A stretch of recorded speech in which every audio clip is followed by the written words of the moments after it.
Le président. Veuillez vous asseoir.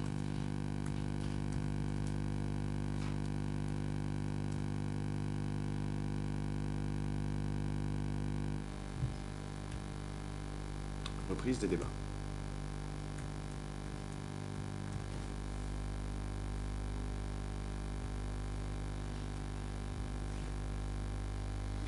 La parole est donnée à l'équipe de défense de Noonchea pour la suite de l'interrogatoire du témoin Rochanto. Monsieur le témoin.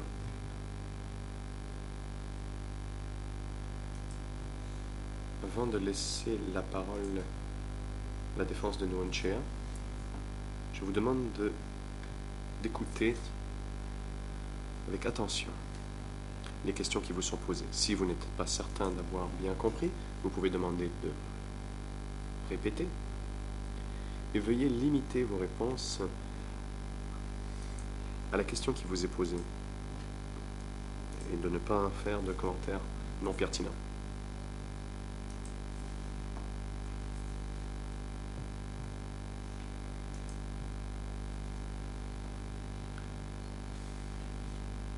La parole est à la défense. Merci, Monsieur le Président. Bonjour à tous. Une précision. La question technique, ou les soucis techniques que vous avez évoqués ce matin pour faire afficher des documents à l'écran, est-ce que cela a été réglé?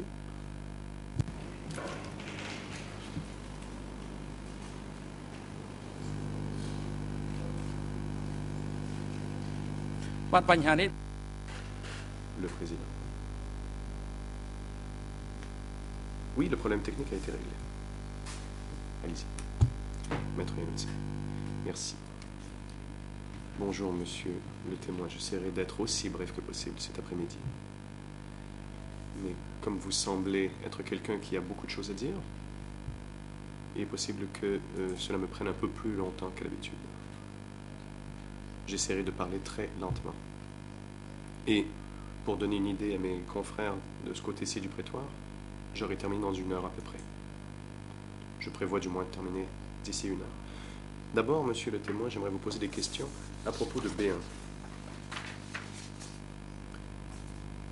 Et avant de commencer, j'aimerais que l'on parle de votre position au ministère des Affaires étrangères, B1. Donc, je me permettra d'orienter mes questions si je peux simplement faire un résumé de ce que vous nous avez dit. Vous nous avez dit tout d'abord que vous étiez à la tête de la section de l'administration de B1 et que vous avez la responsabilité générale de l'administration. Est-ce exact?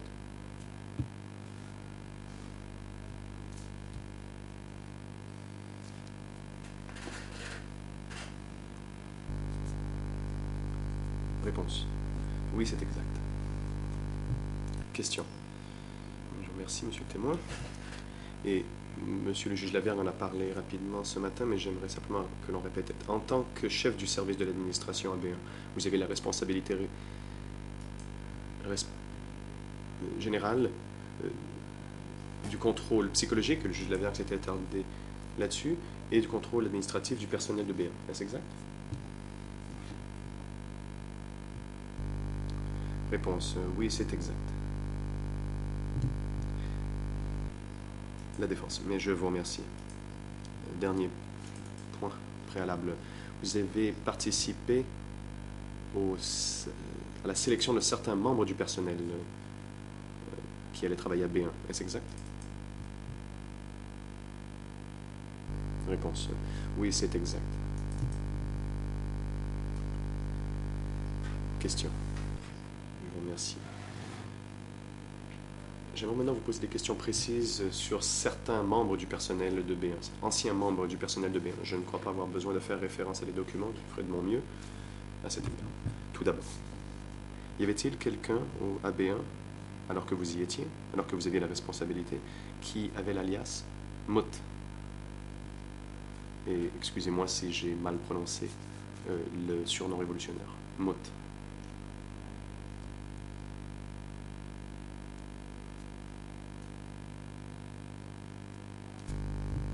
Réponse. Oui. qu'il y avait quelqu'un qui s'appelait Mout. La défense.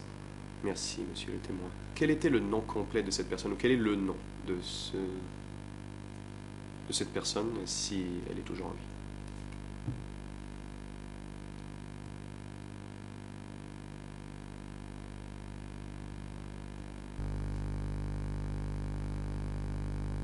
Réponse. À l'époque, au ministère.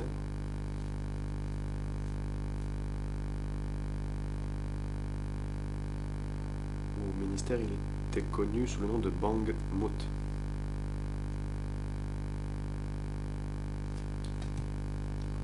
Son nom officiel, c'est Son Excellence actuelle Kate Chong. La défense. Merci. Quel poste occupait-il à B1, Kate Chong, cette personne dont vous venez de parler?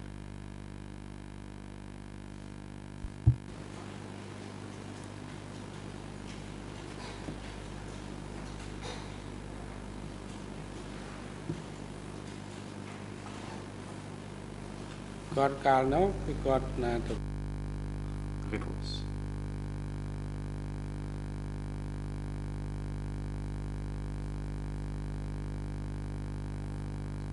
À l'époque, il était responsable de la préparation de discours. Cela faisait partie de ses responsabilités, rédiger des discours. Question. Avait-il d'autres responsabilités au bureau, à ce que vous sachiez?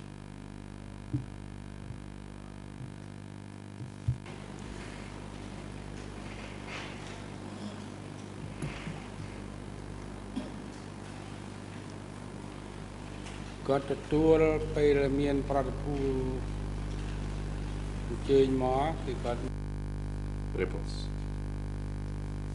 Lorsqu'il y avait des délégations.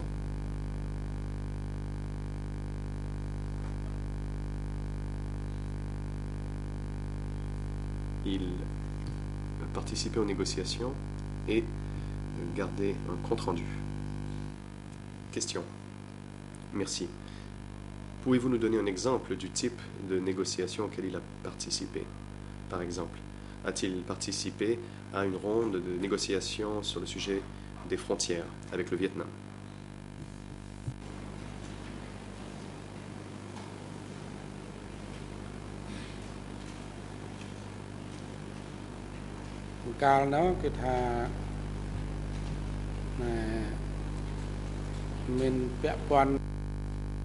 Réponse. Il n'y avait pas de négociation au sujet des frontières à l'époque. C'était surtout avec les délégations chinoises.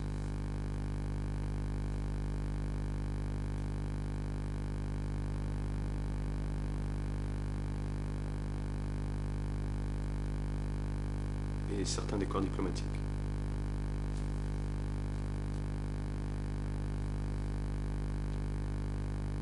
Qui avaient des représentants, enfin des diplomates au Kampuchea démocratique.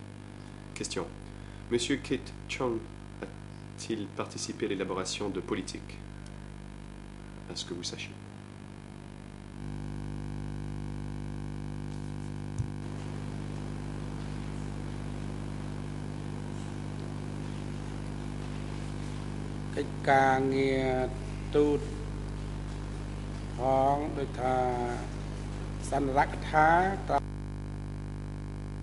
Réponse. Oui, il traitait avec les corps diplomatiques, avec il préparait des discours qui avaient à voir avec l'ONU et la conférence des pays non alignés. Question. Kate Chong a-t-il accompagné Norodom Sihanouk auprès du secrétaire général des Nations Unies à New York à l'époque? C'était Craig. Kurt Van Dyne. Avez-vous connaissance de cela?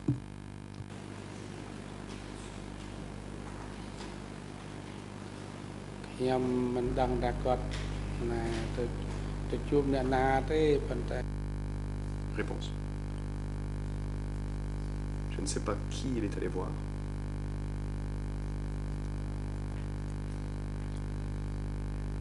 Il est possible que j'ai entendu ce nom dans une émission radiophonique, mais il ne m'était pas familier. Question. Un autre témoin a comparé. Il a dit que si Kit Chun devait être retiré du ministère des Affaires étrangères, le ministère, les activités du ministère seraient au point mort. D'après votre expérience à B1, êtes-vous d'accord avec cette évaluation de la situation?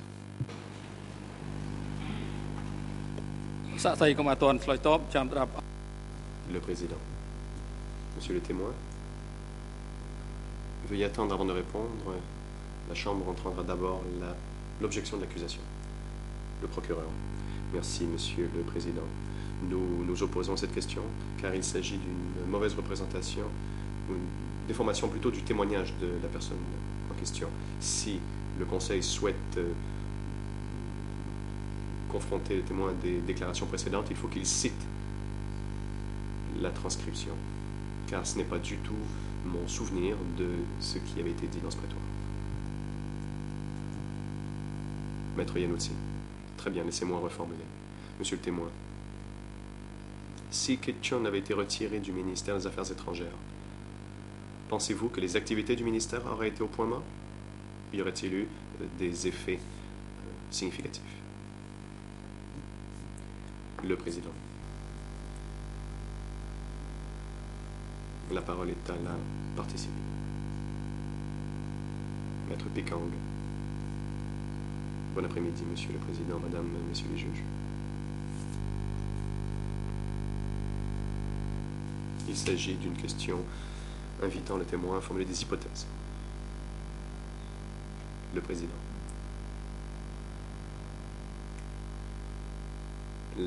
L'objection de la partie civile est fondée. Le témoin n'a pas à répondre. Mr. President. Maître Yanouchi. Monsieur le Président, puis-je répondre à l'objection? Enfin, ça semble être futile, mais le Président. La décision a été prise. Maître Yanouchi, je vous remercie beaucoup, mais laissez-moi tout d'abord dire que notre position a toujours été que ce qui se passait au Kampuchea démocratique à des niveaux inférieurs à l'échelon supérieur sont tout à fait pertinents à la question générale de la façon dont le Kampuchea démocratique fonctionnait. Je ne crois pas qu'il y ait quoi que ce soit d'inapproprié dans la question que j'ai posée. Mais vous avez retenu l'objection avant que j'ai pu m'exprimer, c'est pourquoi je passerai à la prochaine. Monsieur le Président.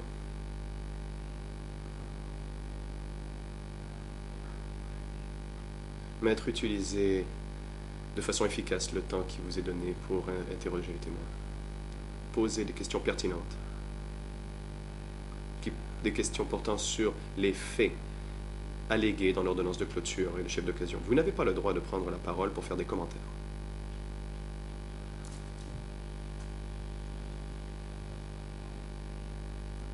Évitez de poser des questions non pertinentes et ne portant pas sur les faits allégués dans l'ordonnance de clôture. Sinon, vous n'aurez plus la parole. Et de faire perdre le temps à la Cour. Maître Yanouchi, à des fins de précision, laissez-moi d'ailleurs porter mon attention sur l'ordonnance de clôture. Mais l'ordonnance de clôture décrit Kit Chun comme étant un cadre de haut rang à B1. Monsieur le témoin, d'après votre expérience au ministère des Affaires étrangères et l'évaluation psychologique, comme vous en avez parlé ce matin, que vous meniez, êtes-vous d'accord pour dire que M. Kit Chun était un cadre de haut rang à B1?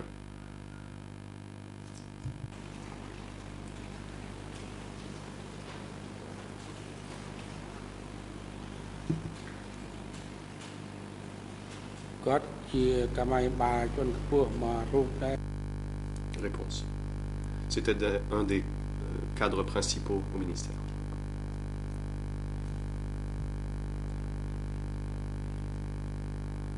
En particulier pour ce qui était avec la politique étrangère. Il avait beaucoup de connaissances dans ce domaine. Maître Yanouchi. Merci. Dernière question à propos de M. Kit Chun. Toujours en vous fondant sur votre votre poste de chef de l'administration à l'époque et votre contrôle psychologique. Savez-vous pourquoi Kitchon a refusé de comparaître devant les co-juges d'instruction pour déposer dans cette affaire? Le gouvernement est-il inquiet de son témoignage? Je vois qu'il y a 2 objections.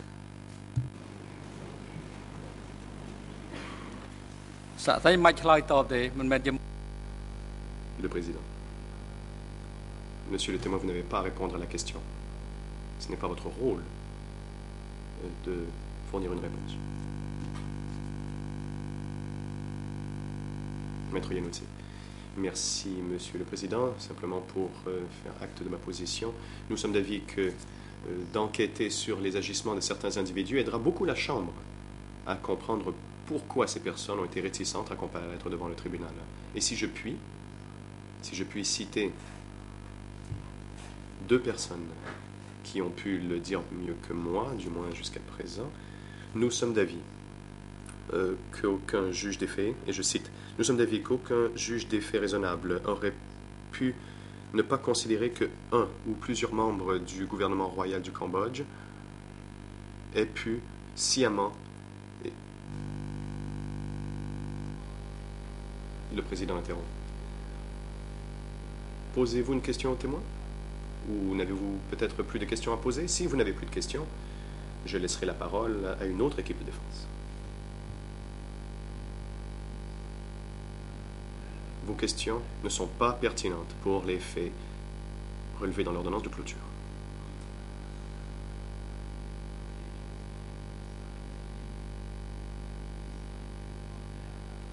Les citations à comparaître d'une ou l'autre personne ne vous concernent pas.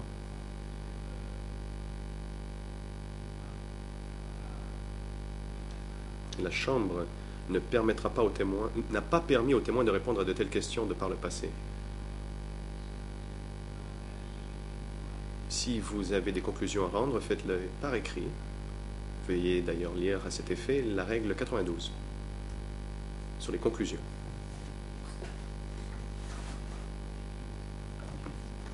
C'est la procédure en vigueur à la Chambre. Vous pouvez le faire en tout temps avant la fin du procès. Et à la fin du procès, vous pourrez faire vos conclusions finales. Le maître Iannuzzi, certainement, et nous allons d'ailleurs présenter des conclusions volumineuses. Mais ce que j'essaie de faire maintenant, c'est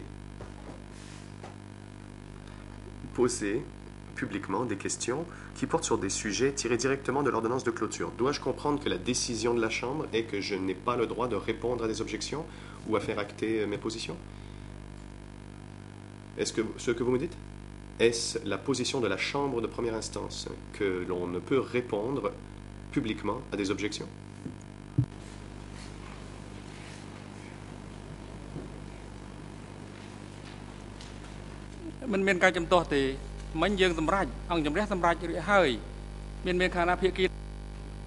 La Chambre a tranché sur l'objection. Il n'y avait pas d'objection. La Chambre exerce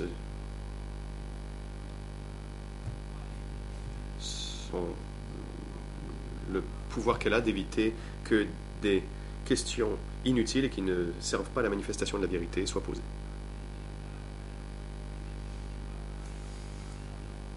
La Chambre vous a laissé la parole pour interroger le témoin. Et à chaque fois que votre équipe a la parole, en premier,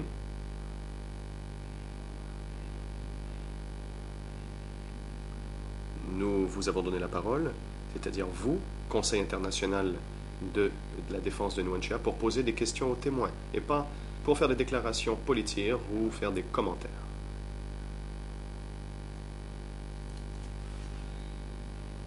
Si vous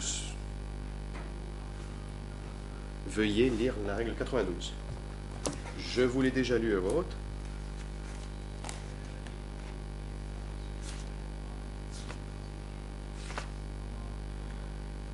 S'il s'agit de conclusions écrites, Elles doivent être faites à la fin du procès. Maître Yannoutsi. Très bien, Monsieur le Président. Je vais passer à un autre sujet.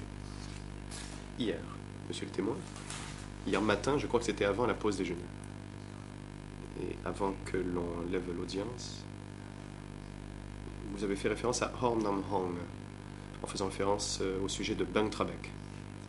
Si j'ai bien compris, dans la deuxième fois que vous en avez parlé, vous avez dit qu'il avait fui le pays et qu'il est allé en France pendant un certain temps, puis qu'il était revenu au Cambodge pour occuper, et j'ai écrit un poste très élevé ici.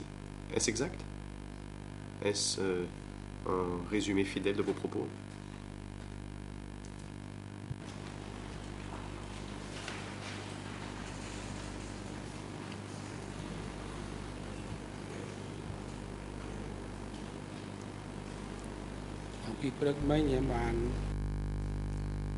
Réponse.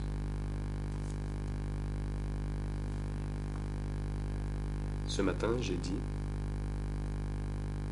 que oui.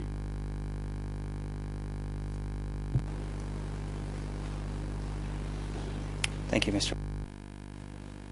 Maître Yannoutsi. Merci, monsieur le témoin. J'aimerais vous poser ma première question. Quel poste occupait Horn Nam Hong au ministère des Affaires étrangères? B1. S'il en avait eu.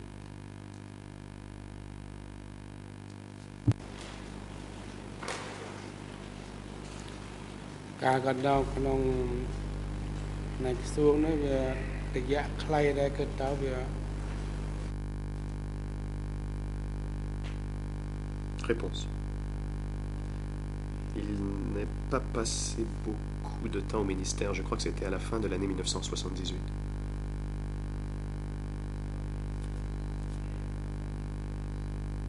Il était là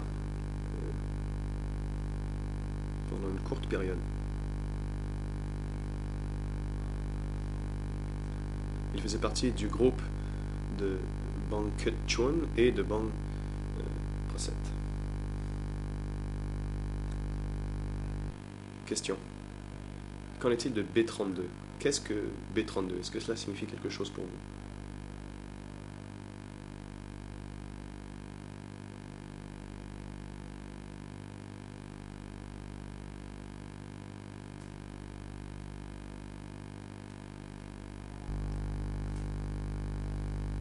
Réponse. B32 est un bureau mobile pour les dirigeants. Question. Merci. Une autre question. Le témoin dont j'ai parlé plus tôt, qui a déposé devant la Chambre auparavant, a dit, et là je cite, d'après mes souvenirs, Horn Nam Hong était l'ambassadeur à Cuba, mais il avait travaillé à B1 pendant une courte période, mais avait passé beaucoup plus de temps à Bang Trabek.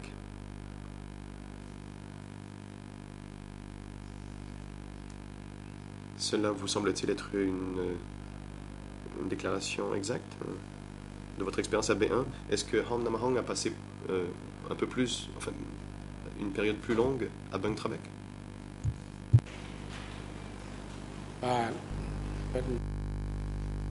Réponse. Oui, c'est exact. Il était à B1 pendant une courte période de temps, mais avant de venir au ministère,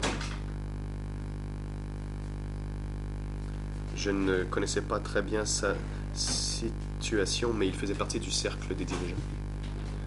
Question. Merci. A-t-il jamais été le président ou le vice-président de Bang Trabek? Toujours, monsieur Horn Nam Hong.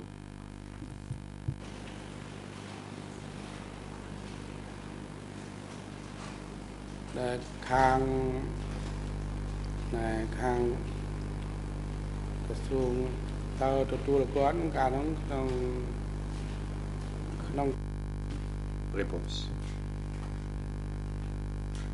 Quand les représentants du ministère l'ont accueilli, il avait la responsabilité de Bang Trabek. Question. dernière question, toujours sur la base de votre expérience en administration et vos compétences en psychologie. Pouvez-vous nous dire pourquoi Hom Nam Hong a refusé de comparaître devant les co-juges d'instruction pour déposer dans cette affaire? Est-ce que le gouvernement est inquiet de ce qu'il pourrait dire?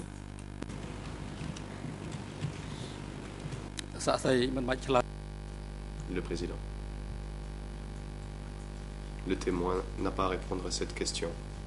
Ce n'est pas votre rôle de répondre. La défense. Merci.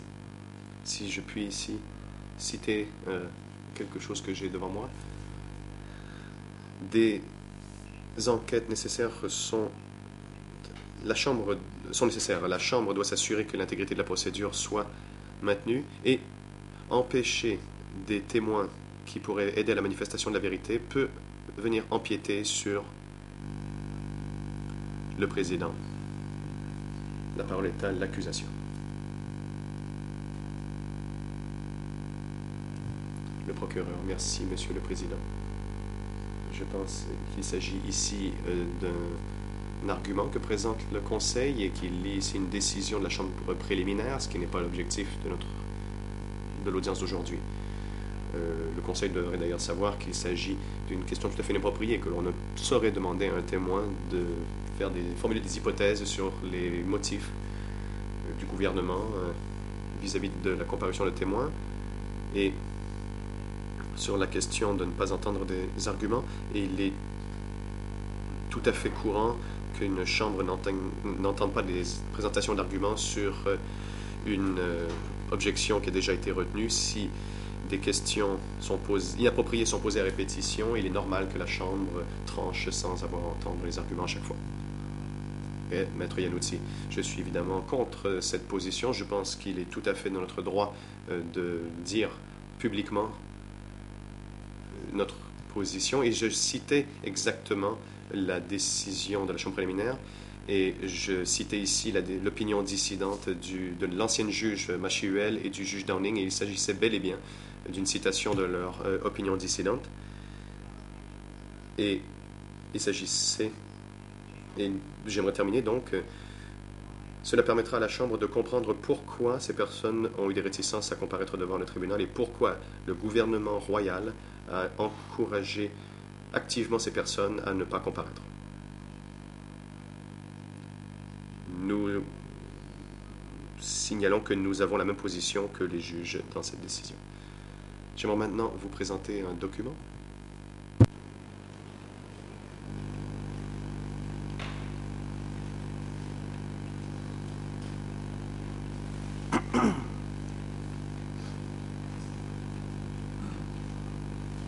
If I could just ask for some... J'aimerais voir une précision. Je ne sais pas si M. Lassac a dit annoyingly en anglais, embêtant, ou sciemment, knowingly. Le président. L'objection de l'accusation est retenue.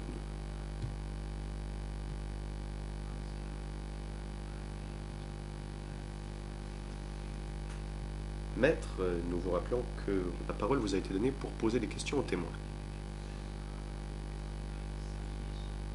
Je le répète, si vous entendez présenter des arguments, vous devez vous conformer à la règle 92 du règlement intérieur. Thank you, Mr. President. La défense. Merci. J'en viens à un document, monsieur le témoin. Vous rappelez-vous avoir accordé une interview, une audition à certains enquêteurs du DCCAM, Centre de documentation du Cambodge. Avez-vous jamais fait les déclarations auprès de certains représentants du DCCAM?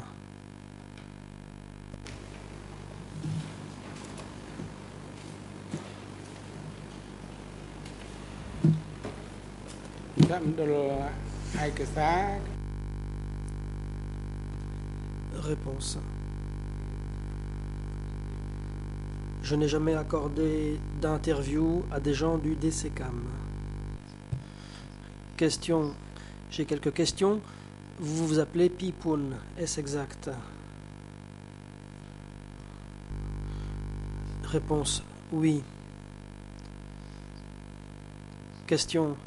Vous faites aussi appeler Rochotun ou Ton. Je pense que dans le tribunal, on vous a appelé comme ça. Est-ce exact?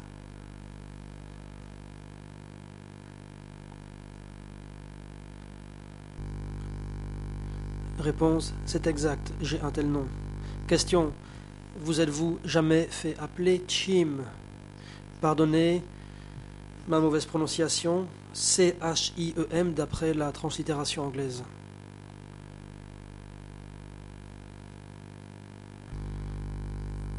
Réponse, effectivement, j'ai aussi ce tel nom. La défense, merci. Monsieur le Président, j'aimerais présenter au témoin un document pour lui rafraîchir la mémoire et l'aider à se souvenir s'il a oui ou non accordé une interview à des gens du DCCAM. Je fais référence au document E1 90.1.406. Comme nous le savons tous, je pense, ce document est sur l'interface depuis un certain temps dans les 3 langues. Je pense que c'est un document proposé par l'accusation. Je ne vois pas pourquoi il ne pourrait être utilisé dans le prétoire. Pourrais-je présenter ce document au témoin?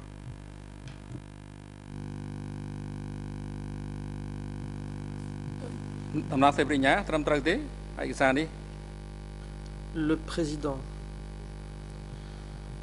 Coprocureur, pouvez-vous confirmer si ce document figure dans votre liste de documents proposés? L'accusation. Oui, je confirme qu'il y était. Au départ, c'était un nouveau document, car l'interview avait eu lieu après la clôture de l'instruction.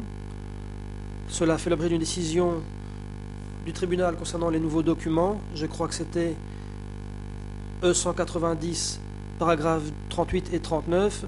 Je pense que la décision était que le document pouvait être ajouté au dossier et donc nous n'avons aucune objection à ce que ce document soit produit devant la Chambre et présenté aux témoins. Le Président. Je vous en prie, maître. La défense. Merci, Monsieur le Président. Terminons-en pour entrer dans le vif du sujet. Tout d'abord, les ERN. En anglais,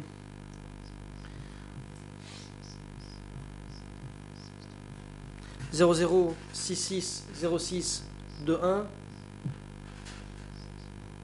jusqu'à 51 ».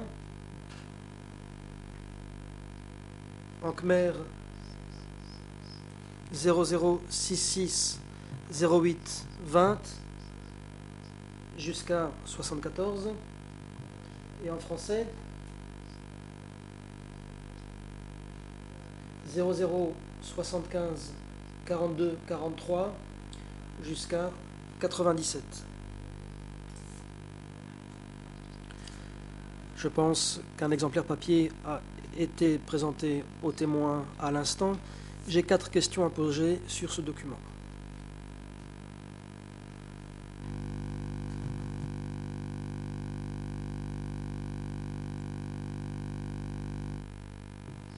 Monsieur le témoin, vous avez ce document sous les yeux. Je vois que vous examinez la couverture. Est-ce que vous y voyez votre nom en haut? Pouvez-vous revenir à la première page, la page de couverture?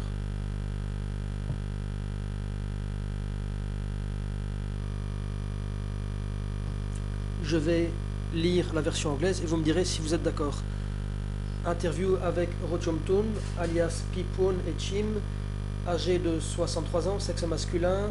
Et ici, je saute un passage. Interview faite au village de Dong, commune de Malai, district de Malais, province de Banteay Meanchey, 19 octobre 2010. Propos recueillis par Long Dani, traduction anglaise et réalisée par Tex Oxymuet, si ma prononciation est bonne. Et tout en bas de cette page, il y a le bas de page qui dit Centre de documentation du Cambodge, comme je l'ai mentionné auparavant. Est-ce que ceci vous rafraîchit la mémoire et vous aide à vous souvenir de cette interview que vous semblez avoir accordée à cette personne qui représentait le DCCAM?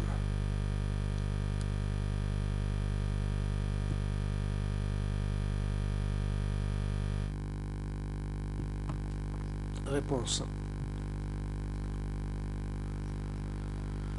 Je ne pense pas avoir rencontré ces gens. S'agissant de ce document, le DCCAM ne m'a pas rencontré au sujet de ce document. Question. Très bien, procédons par étapes. Passons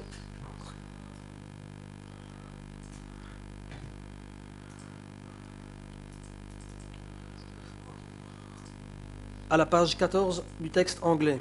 C'est le RN 0066 06 34. J'ai le RN Khmer 0066 08 45. Désolé, juge Lavergne, je n'ai pas la version française. Désolé, maître Simonofort. Désolé aussi pour mon confrère de ce côté-ci du prétoire. C'est la page 14 en anglais, en bas. Peut-on le faire apparaître à l'écran ?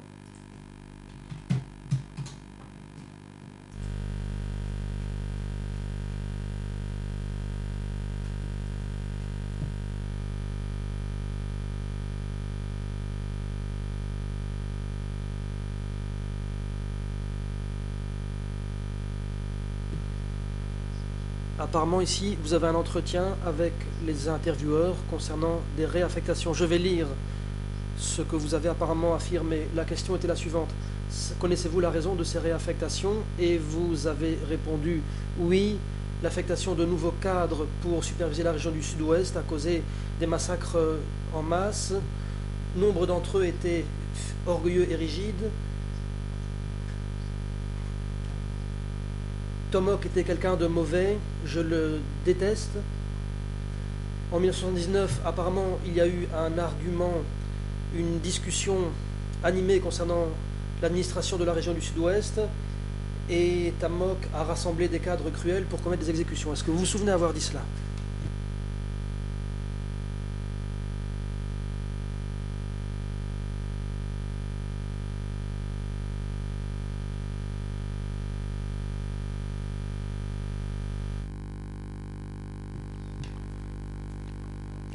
Réponse. Normalement, si je rencontre des gens, je m'en souviens. Je me souviens de leur nom.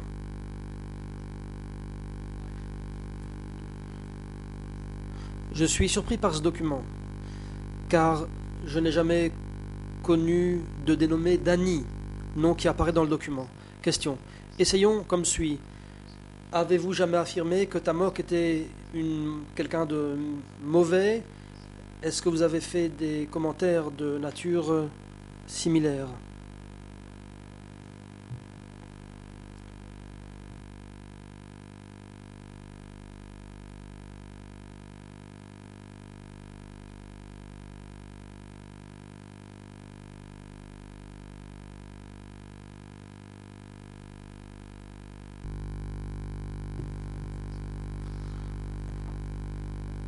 Réponse.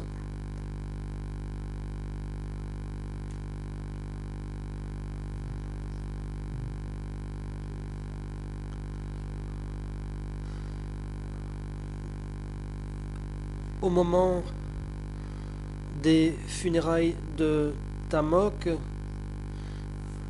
j'ai peut-être dit quelque chose à ce sujet.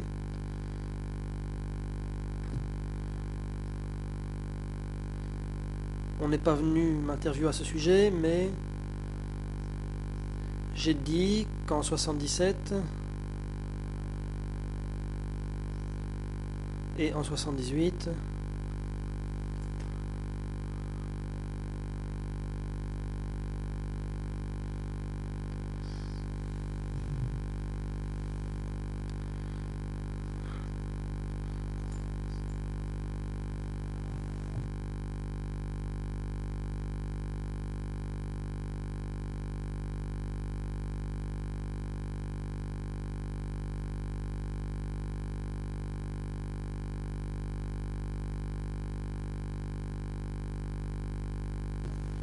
il y avait certaines preuves que ces années-là, des cadres de la zone du sud-ouest avait exécuté des gens de toutes les zones. Des gens du nord-est, du nord, du nord-ouest, de 304 et de l'ouest. Des cadres ont été exécutés par des cadres de la zone de Tamok.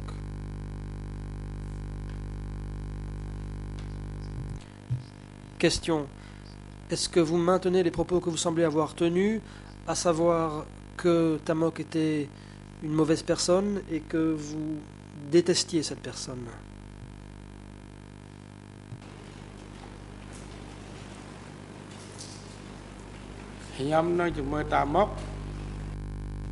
Réponse.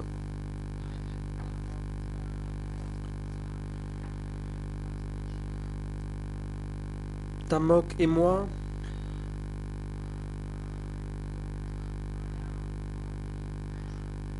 avions un différend. Il me méprisait parce que j'appartenais à une minorité ethnique. J'ai eu aussi des disputes avec lui. Je lui ai dit, alors que tu es Khmer, pourquoi fais-tu exécuter des cadres? Les débats se sont animés et on en est presque arrivé à une mutinerie contre lui. J'ai dit que je n'avais rien à craindre de Tamok, car c'était un être humain comme moi, et je respectais la ligne du parti, mais sur le plan personnel,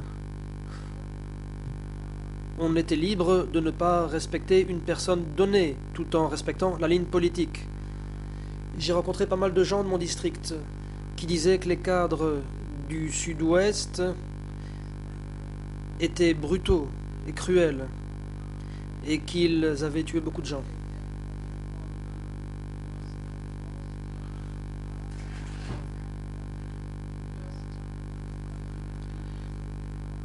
J'ai donc dit que sous le Kampuchea démocratique, le pire de tous c'était Tamok. Et c'est vrai. Après 1979, quand j'ai eu quitté Phnom Penh, je suis allé à Tropeang Cho, au mont Oral et ailleurs.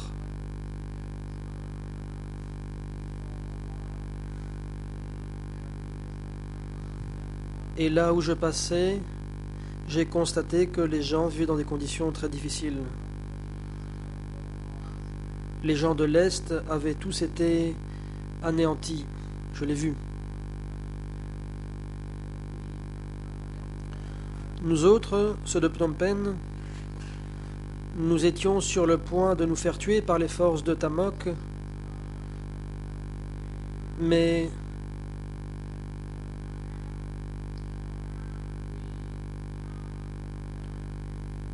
nous avons pu nous sauver. Ils n'ont pas pu nous liquider et il y a eu beaucoup de discussions à ce moment-là. Le président. Monsieur le témoin, veuillez, s'il vous plaît, vous maîtriser et répondre aux questions posées. Maître, je vous prie de passer à vos questions suivantes. La défense. Merci, je ne voulais certainement pas vous bouleverser. Est-ce que vous considérez que concernant son administration de la zone du sud-ouest, Tamok se comportait comme un seigneur de guerre?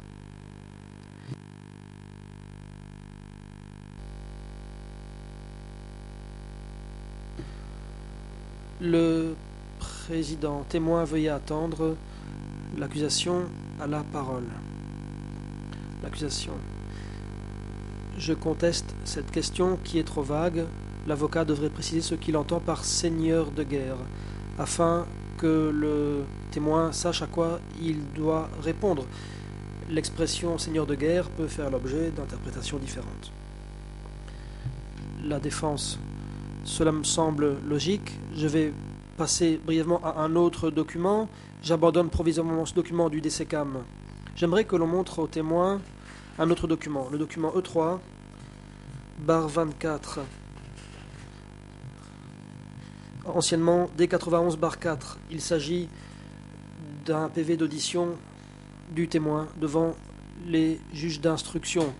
Je pense que ce document a déjà été employé. Faut-il que je donne les ERN? Bien, je vois que la juge Cartwright acquiesce. E3-24, PV d'audition du témoin. En anglais, ERN 00.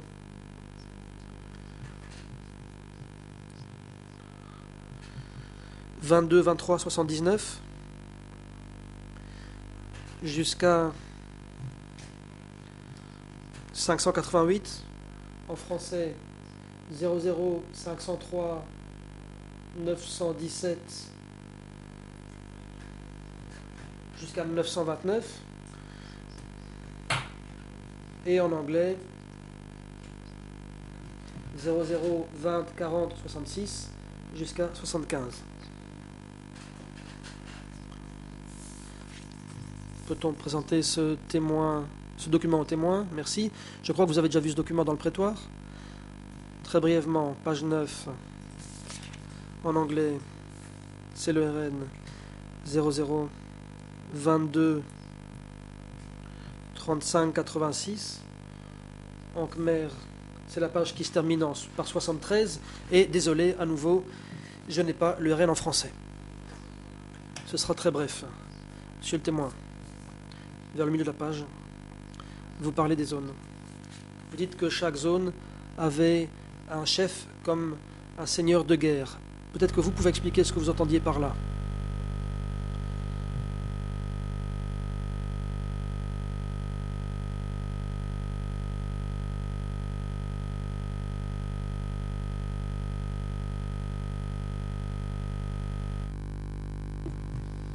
Réponse.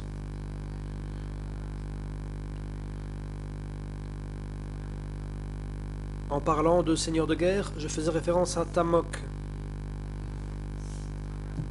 car il a tué des cadres du sud-ouest. Question. Merci. Le témoin, ou plutôt il a fait venir des cadres du sud-ouest pour tuer des cadres d'autres zones. La défense. Merci. Revenons au document du DCCAM. Je pense que vous l'avez encore sous les yeux. Il me reste 3 questions. Après ça, j'en aurai sûrement terminé. Est-ce que vous avez encore ce document sous les yeux, monsieur le témoin?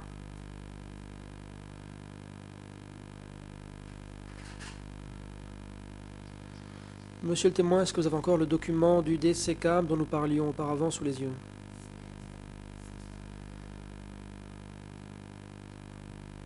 Ah, désolé, veuillez me pardonner mon impatience.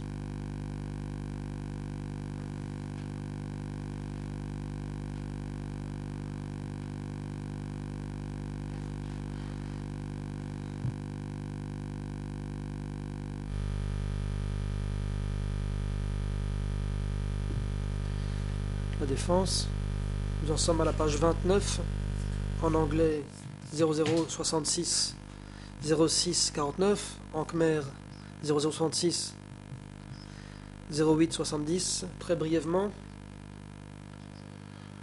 sur cette page, vous parlez de la politique littéralement gagnant-gagnant du Premier ministre et vous dites qu'elle est très efficace. Quelle est cette politique qui rend tout le monde gagnant?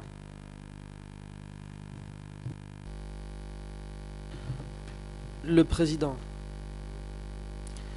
Témoin, veuillez attendre. La parole est au procureur international. L'accusation. Merci, Monsieur le Président. Objection.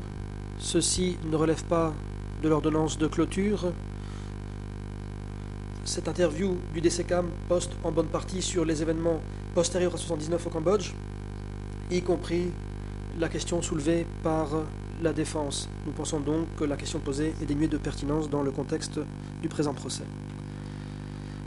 La défense, je voudrais réagir brièvement. De toute évidence, notre position est légèrement différente pour ce qui est du contexte et de la pertinence. Je vais essayer de reformuler ma question pour bien me faire comprendre. À votre connaissance, monsieur le témoin, est-ce que la politique gagnant-gagnant comporte comme composante importante une volonté d'enterrer le passé et de se limiter à Duik et aux 3 accusés ici présents? Est-ce que vous êtes conscient d'une telle politique dans le chef du gouvernement royal cambodgien, monsieur le témoin?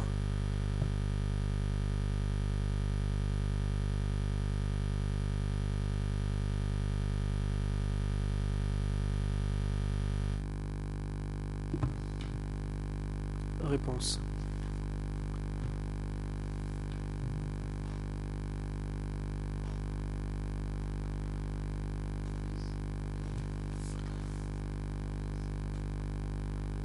Cette politique gagnant-gagnant visait à servir l'intérêt des 2 camps. Tout le monde en sortait gagnant. C'est pour cette raison que nous avons eu la paix jusqu'à ce jour.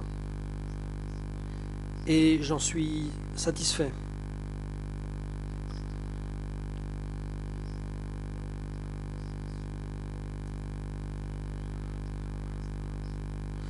Cette décision était appropriée au moment où elle a été prise et elle demeure appropriée dans une perspective d'avenir. Question, autrement dit, vous souscrivez à l'idée que je vous ai présentée, à savoir qu'une des composantes essentielles de cette politique était d'enterrer le passé des anciens membres des Khmers rouges, exception faite de Duik et les 3 personnes accusées aujourd'hui.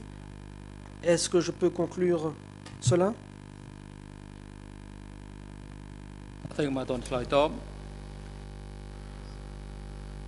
Le président. Témoin, veuillez attendre. La parole est au coprocureur international. Le coprocureur. Désolé d'interrompre à nouveau. Le point de vue du témoin, c'est une chose, mais le point de savoir s'il est d'accord ou non avec telle ou telle politique, cela est dénué de toute pertinence dans le présent contexte. La défense. Je vais brièvement réagir, après quoi je passerai à la suite. Notre position, vu les antécédents, la formation psychologique du témoin, sa proximité envers le gouvernement, sa connaissance de figures importantes du gouvernement, tout ce dont nous avons parlé aujourd'hui, compte tenu de cela, le témoin est en position particulièrement privilégiée pour s'exprimer sur ce que je viens de dire. Mais une fois de plus, pour mémoire, je dirais que notre position est la suivante.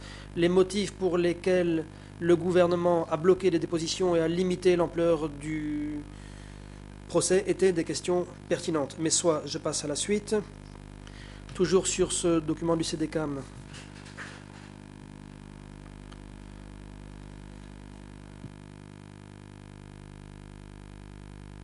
Page 26.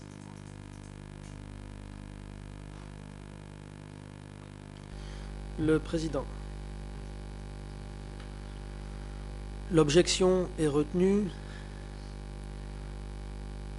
La question posée est dénuée de pertinence. Le témoin n'a pas à y répondre. La défense. Désolé. J'avais présumé que l'objection était acceptée et j'étais déjà passé à la suite. Page 26 en anglais. 0066 0646 en khmer 0066 0865. Il s'agit du même interview. Ici, vous mentionnez la mobilisation de K5 près de la frontière thaïlandaise. Vous dites que l'endroit était rempli de mines et de pieux. Qu'est-ce que la mobilisation de K5? Mais en attendant, il y a 2 objections de la partie adverse.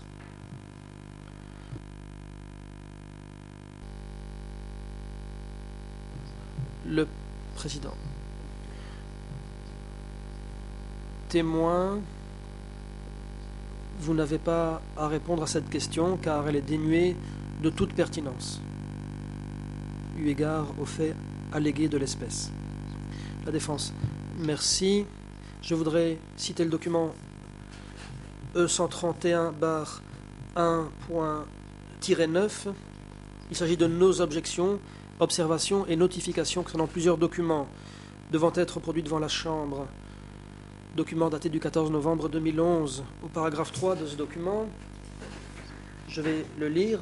D'après l'ordonnance modifiée, dans le cadre de la rubrique Crimes contre l'humanité, le système criminel allégué, mis en œuvre sous le Cambodge démocratique, a causé des victimes.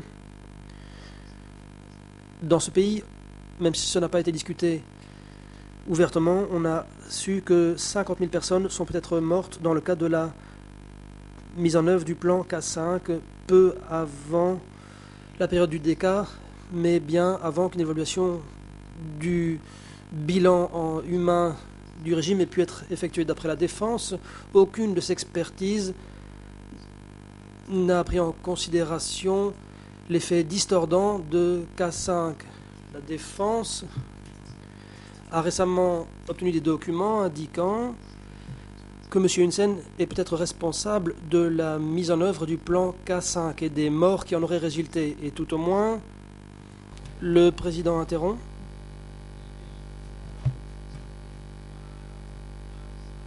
Cette question ne relève pas du tout des faits de l'espèce.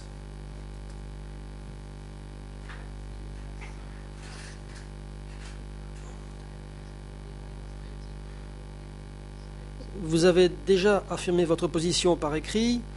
Nous connaissons la chanson. Le cas échéant, vous pouvez présenter des arguments par écrit, mais pas oralement. La défense. Je parlais simplement de la pertinence de cette déclaration par rapport à notre position concernant le bilan humain. Selon nous, ceci est pertinent au moment d'évaluer le bilan humain. Le bilan humain allégué, pour préciser. Le président. Vous n'êtes pas autorisé à vous empaisantir là-dessus. Vous pouvez poser des questions. Si vous n'en avez plus, la parole sera donnée aux autres équipes de défense. La défense. Merci, Monsieur le Président.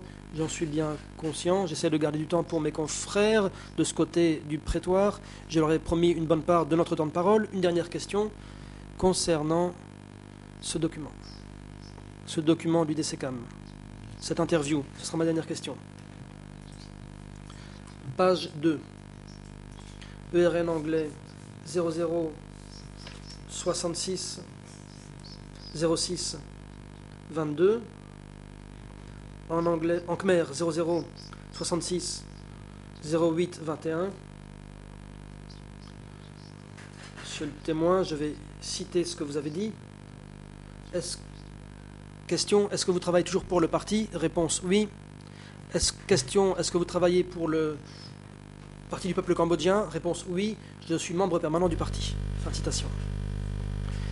Est-ce que ces propos sont véridiques et exacts? Est-ce que vous êtes un membre permanent du Parti du peuple cambodgien?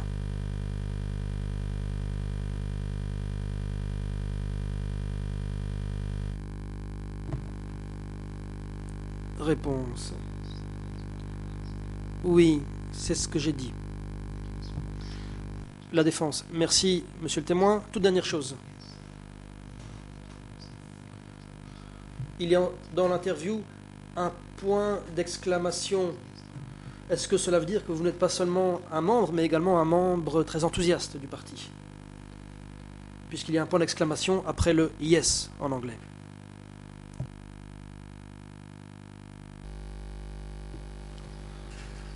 Le président.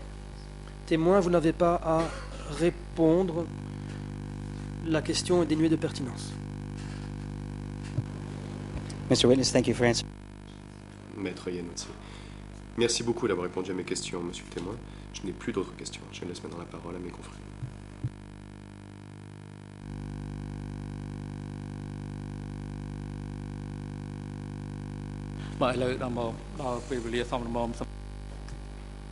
Le président. Le moment est venu de prendre une courte pause. Nous allons donc marquer une pause de 20 minutes. Et nous reprendrons à 15h moins 10. Huissier l'audience, veuillez apporter votre assistance au témoin et à son conseil pendant la pause. Et vous assurer qu'il soit de retour au prétoire avant la reprise des débats à 15h moins 10. Veuillez vous lever.